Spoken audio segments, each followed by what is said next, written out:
Hello, everyone, and welcome back to the Recovery Channel. Let the healing begin. This week, we start on step 6. We've actually already started the healing process. Hopefully, you're feeling some of that from all the work you've been doing so far. Those daily affirmations I know you've been doing should be starting to sink in. You're not just saying the words, but actually starting to believe them, and they're changing the way you see the world, and most importantly, how you see yourself. But step 6 starts the process of directly addressing the issues you uncovered in steps 4 and 5. Step 6 reads, "We're entirely ready to have God remove all these defects of character." All these defects of character, of course, refer to those issues that we have uncovered while doing our steps 4 and 5. Now, I'm just going to be honest with you right now and say I really don't like the phrase defects of character. To me, it sounds like they're saying that my Creator made some mistakes when making me, that I'm defective and need a recall like a car with bad brakes.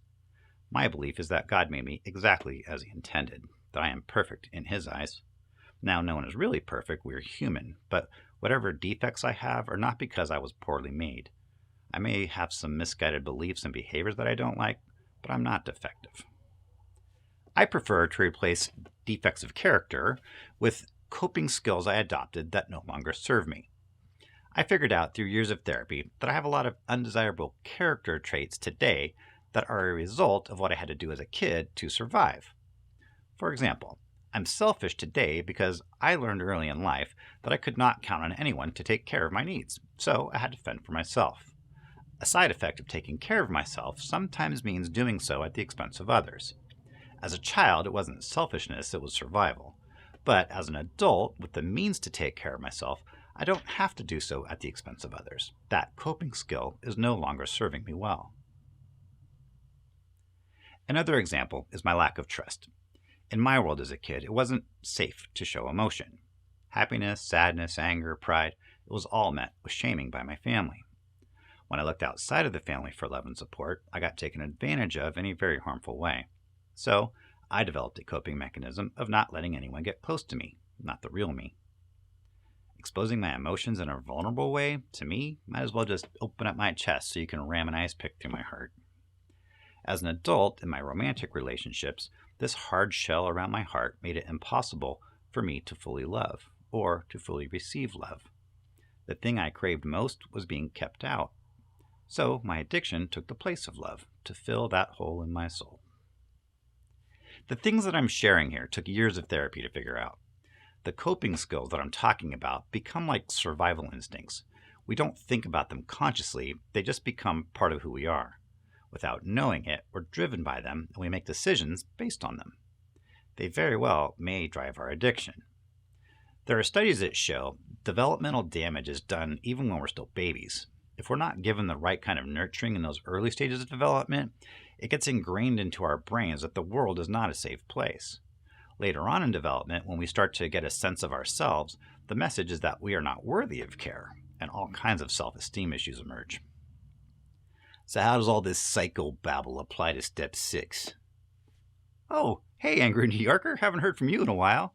Well, in a couple weeks, we're going to go deeper into issues that our step 4 inventory reveals. The stuff I just talked about gives a bit of a foundation for that discussion. For now, though, I wanted to provide a backdrop for you as you look at your Step 4 inventory and start to identify your areas to work on. Hopefully, knowing that your thoughts and behaviors were being driven by something that was instilled in you a long time ago will help with any feelings of shame that might come up. Have I mentioned that your addiction is not your fault? But now we really start to get specific about what we're going to do something about it. Step 6 says we were entirely ready. Well, to me, being ready means figuring out what it is that I'm going to be asking my higher power to remove. So that's what we're going to do for this step. Identify our unwanted thoughts, emotions, and behaviors and write them down. That will give us something concrete to work on when we get to step 7.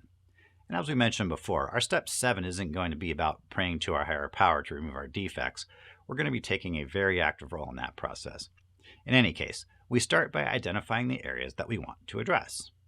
Now, coping skills I adopted that no longer serve me is quite a mouthful, so I'm just going to refer to them as traits and sometimes even character defects to stay in line with the 12 steps. To identify our traits, we're going to go back to our inventory worksheet. Each tab has a space for you to write down whether or not the inventory item involves something you need to capture for step 6. Starting with the Resentments tab, the question we ask ourselves is there a character defect that caused or resulted from the resentment? So in my example, I resent my mother because she didn't take very good care of me when I was a kid. The coping skill I developed was learning to take care of myself, which led to the trait of selfishness and entitlement. Now, this is what I mean about going deeper, which is not always easy. Getting to selfishness and entitlement from my resentment of my mother is not necessarily obvious. This was tricky because I identified so much with the laundry list and knew I was a people pleaser and also feared authority. But those are behaviors and not character defects. My defects of character showed up in a column in my inventory in areas like perfectionism, judgmentalness, feeling superior, or being dishonest through hiding how I really felt or what I really thought. So really give your items some thought. Also, be sure to ask your Step 5 receiver for their input. My sponsor at the time had 36 years of sobriety.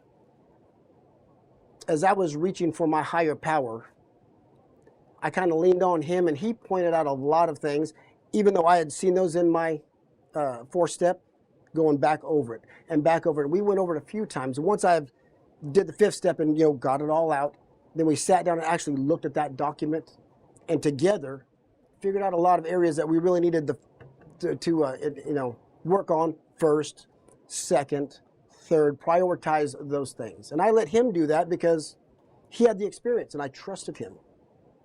And like I said, it took me years of therapy to figure some of this stuff out. So don't put too much pressure on yourself to figure it all out right now. Just do the best you can. That first item was an example of a trait that the inventory item caused. My selfishness and entitlement were a result of the thing I resented. On this next one, I resented other teens while I was in high school because I was a bit of a loner. My low self-esteem made me very shy, so I had trouble meeting people. In this case, my trait caused the resentment, at least indirectly. My low self-esteem made me shy, so it was hard to meet people and fit in.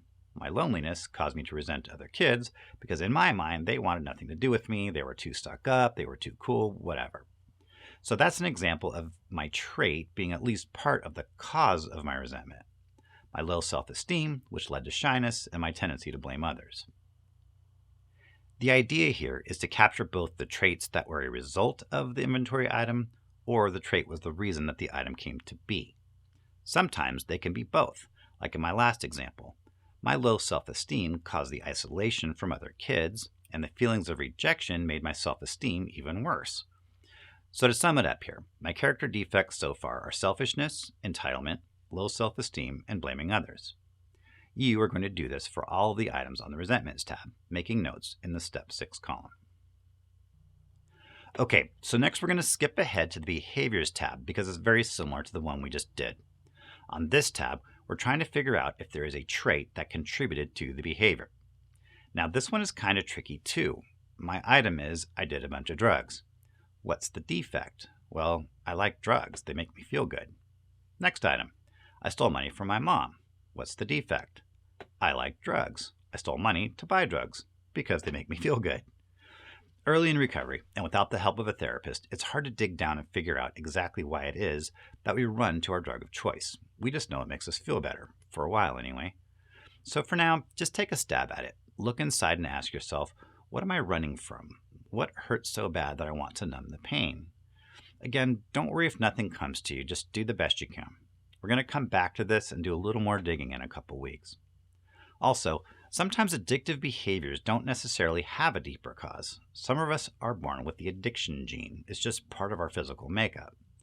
And addictions can also be caused simply by repeating a behavior over and over again.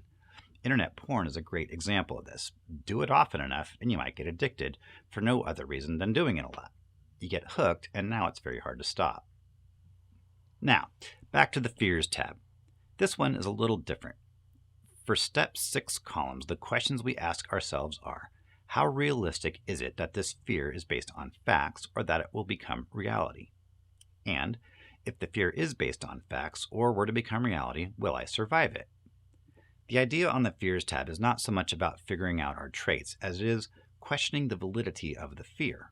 And if the fear is valid, what's the worst thing that could happen if it were to come to pass? My therapist used to like to play the "and then what" game with me. I would state my fear, and he would ask, "So if that were to happen, what would you do?" I'd give my answer, and then he'd say, "And then what?" I'd answer that, and then he'd ask again, "And then what?" As annoying as that was at times, the inevitable conclusion was that I'd be okay.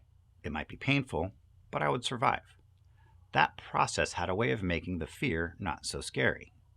Most of the time, our fears are either never going to happen, and if they do, it won't be nearly as bad as we imagine. So I'd like you to play that game on your own. Really think through the actual odds of the fear coming to pass, and what's the worst thing that would happen if it did? Would you survive? Write down your answers in these columns. Okay, so you can probably guess what your homework is. Get started on identifying your traits by filling out the Step 6 columns on the worksheet. You have 4 weeks to get this done, so take your time and do some of the deep thought work we talked about today. In 2 weeks, I'm going to give you a little more to help with that. Next week, Chris will be talking to us about the meaning of serenity, and hopefully he gives us some hints on how to find it. Keep up the good work, folks. We'll see you next week.